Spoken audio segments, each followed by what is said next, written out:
நமது கேப்டன் டிவியின் 600 தொலைபேசி எண்ணுக்கு மக்கள் ஆர்வத்துடன் தங்கள் புகார்களை தெரிவிக்கின்றனர்.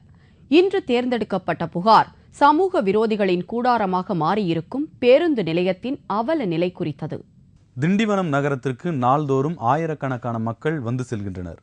நகராட்சியின் கட்டுப்பாட்டில் இயங்கி வரும் இந்த பேருந்து நிலையத்திற்கு நூற்றுக்கணக்கான பேருந்துகள் பல்வேறு பகுதிகளுக்கு சென்று வருகின்றன. இந்த பேருந்து நிலையத்தில் கடந்த பல வருடமாக குடிநீர் வசதி, மின் விளக்கு, கழிவறை உள்ளிட்ட எவ்வித அடிப்படை வசதியும் இல்லாததால் மக்கள் பல்வேறு இன்னல்களுக்கு ஆளாகியுள்ளனர். நகராட்சிக்கு பெரும்பான்மையான வரி வசூல் வர்றது இந்த பஸ் ஸ்டாண்டை தான் சார்.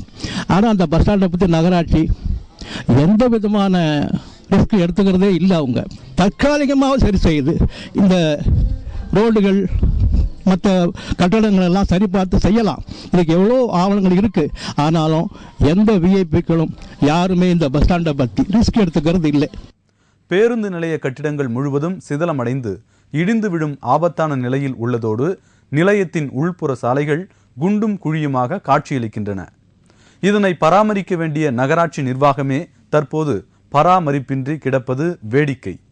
பேருந்து பஸ் ஸ்டாண்டில் குடிநீர் வசதி கிடையாது, பயணிகள் வைக்கிறது கட்டை கிடையாது, ரோடுகள் குண்டும் குழியுமாக இருக்குது, கிராமத்துகளுக்கு பஸ் வசதி கிடையாது, பள்ளி மாணவிகள், அரசு கல்லூரி மாணவிகள் எல்லாம் பேருந்து இல்லாமல் தவித்துக் கொண்டிருக்கிறார்கள்.